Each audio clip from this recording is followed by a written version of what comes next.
Bonjour tout le monde, bienvenue dans cette nouvelle vidéo, toujours Smallland et ravi de vous revoir à nouveau. Aujourd'hui nous allons parler des avantages et des inconvénients de l'association de l'aviculture et de la cuniculture. Il faut savoir que moi j'élève mes lapins en cage et en dessous je mets les poulets Goliath majoritairement. Donc on va voir en fait quels sont les avantages de ce système, parce que je l'ai déjà eu à l'utiliser pendant près de 6 mois. Donc je saurais vous donner ce qu'il y a de mieux en fait dans ce type, ou plutôt dans ce type d'élevage, dans cette association. Donc le premier avantage lorsqu'on élève les poulets sous les lapins, c'est quoi? C'est d'abord la laitière. La laitière est tout le temps aérée puisqu'elle est quotidiennement remuée par les poulets qui cherchent à manger, comme ce poulet, comme vous pouvez le voir là. Il fouille tout. Donc ces poulets, il fouille tout, il retourne la litière, ce qui fait qu'il n'y a pas d'entassement de fientes au niveau sous les cages des lapins. Ça limite également les odeurs. Le deuxième avantage, c'est que les poulets consomment de manière partielle les déjections des lapins. Ce qui fait qu'elles ont toujours un complément alimentaire, puisqu'il faut savoir que les déjections des lapins sont riches à environ 15% de protéines brutes. Donc, en consommant ces déjections, ça s'alimente également. Donc, le troisième avantage, c'est quoi? Et c'est même pour moi le principal, c'est que ça limite les dépenses liées à l'alimentation au niveau des volailles. Il faut savoir que ces volailles, elles mangent seulement une fois par jour. Je les sers plutôt le repas une fois par jour, le matin.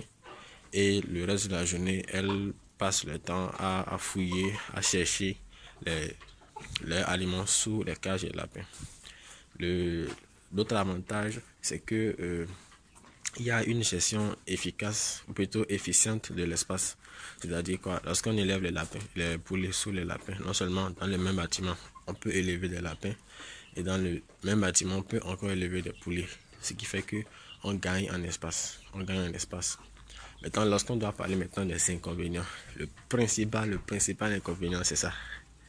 Les poulets ont l'habitude de monter sur les cages de lapins pour y dormir, ce qui fait qu'il y a beaucoup de déjections là sur les cages de lapins. Donc pour pallier à ça, je pose des sacs là pour protéger les lapins de ces fientes là et éviter qu'elles ne salissent l'eau de boisson des lapins ou encore leurs aliments. Donc c'est ça le principal avantage au niveau de cette association. Maintenant, j'ai constaté qu'avec ce système en cage, elles ont du mal à monter plus haut. Ce qui fait que l'association aviculture, cuniculture serait très efficace lorsque vous avez uniquement des cages de cuniculture en étage. Puisque les poulets là n'arrivent pas à monter et il n'y a pas de risque en fait qu'elles contaminent l'eau de boisson. Puisque parfois elles montent là pour chercher les fientes des lapins, mais elles n'arrivent pas en fait à souiller l'eau de boisson ni le repas des lapins, parce que tout le toit plutôt est recouvert de tôle. Donc c'est une alternative voilà à ces cages en fait, à ces cages qui ne sont pas étagées. Le deuxième inconvénient, ce sont les maladies au niveau des poulets. Il faut savoir que après le chauffage qui dure généralement un mois chez moi, les poulets d'abord sont chauffés dans des caisses de moto, où elles passent un mois. Donc après c'est un mois, je les mets sous les lapins. Donc le deuxième inconvénient, ce sont les maladies. Parce que lorsque je dépose ces poulets là sous les lapins, avec la litière qui est sale, qui est remplie de digestion de lapin, il y a toujours quelques sujets qui tombent malades. Donc ce qui fait que la maladie est le deuxième inconvénient au niveau de cette association. Ce qui fait que j'en perds jusqu'à peut-être 15-20% de l'effectif qui est déposé en bas.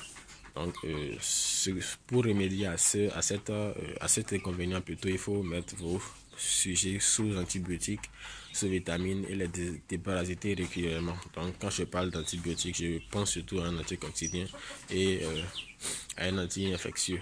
Donc généralement la salmonellose, le coryza, et qui m'embête souvent. Mais là en fait les modalités sont finies. J'en avais déposé une quinzaine, j'en ai perdu 3. Et lorsqu'elles résistent et les sujets restants, lorsqu'elles résistent à cette vague de maladie, en fait, elles ne meurent plus. Elles ne meurent plus et tout se passe pour le mieux. Pour le petit exemple, ce coq-là que vous voyez là a été élevé sous les lapins depuis sa naissance. Donc lorsqu'il a été incubé, puis j'ai incubé les œufs, je l'ai chauffé en caisse pendant 1 mois. Ensuite, je l'ai lâché sous les lapins. Actuellement, il a 1 an et c'est le plus gros de mes sujets là. Je vais zoomer un peu. Vous pouvez l'observer, c'est mon coq actuellement ça. Donc il a 1 an. La caméra n'est pas très claire. Il a 1 an et il est toujours en forme. Il n'est jamais tombé malade, jamais. Donc ce qui fait que cette association aussi, le troisième avantage, c'est que ça renforce l'immunité de vos sujets. Donc c'était un peu de ce dont je voulais parler en fait sur cette association de cuniculture aviculture.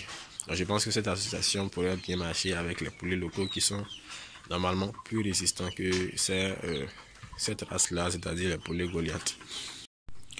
L'autre avantage au niveau de cette association, c'est que les poulets se nourrissent des restes des lapins. Ce qui fait que quoi, forcément, lorsqu'on sert les lapins, tous les lapins ne consomment pas tout, il y a toujours des restes dans les mangeoires. Donc ces restes en fait sont récupérés pour être servis aux poulets. Donc voici les restes, par exemple, de ce matin. Ça c'est du son de soja que les lapins ont laissé. Donc tous les lapins réunis en fait, on peut laisser cette quantité là. Qui n'est pas vraiment énorme, mais ça permet aussi à l'éleveur en fait de limiter les dépenses liées à l'alimentation, comme je l'avais dit, parce que ces sujets là en fait, ces poulets se nourrissent de ces restes là. Donc c'est vrai qu'elles ne raffolent pas beaucoup du son de soja, mais lorsque vous utilisez par exemple du son de maïs pour nourrir vos sujets, vos lapins, peut-être en soirée, ces restes en fait de son de maïs sont raffolés par les poulets. Donc ce qui fait que vous pouvez opter à la place du son de soja comme moi à du son de maïs. Donc c'est l'un des principaux avantages également dans ce système. Alors là nous avons les restes des sujets en engraissement, c'est de la provence qui reste. Et vous allez voir avec quel empressement ces poulets là viennent manger ce truc là. Donc c'est vraiment des restes qui raffolent comparé au son de soja qu'ils ont laissé là-bas. Donc les restes de Provence en fait sont vraiment raffolés par ces sujets et même les fientes des lapins sont consommés entièrement par les sujets. Un point très important que j'oubliais, c'est que ce système là n'influe vraiment pas la ponte puisque j'ai des œufs tous les jours. Donc les poules continuent la ponte lorsqu'elles sont bien nourries. Donc si vous si vous avez des sujets en ponte, si vous espérez en fait qu'elles continuent la ponte régulièrement, il vous suffit seulement de bien les alimenter, le repas quotidien en fait, de donner la dose qu'il faut et c'est tout. Hein. Avec ça, elles arrivent à pondre régulièrement. Il y a des œufs très fertiles. Donc je ne sais pas si c'est ce système qui améliore la fertilité des œufs, mais en tout cas j'ai des œufs qui sont très fertiles. Ça, ce sont des œufs de 2 jours, vu qu'il n'y a que 4 poules pour l'instant. Donc voilà, c'était un point très important que j'avais oublié d'aborder.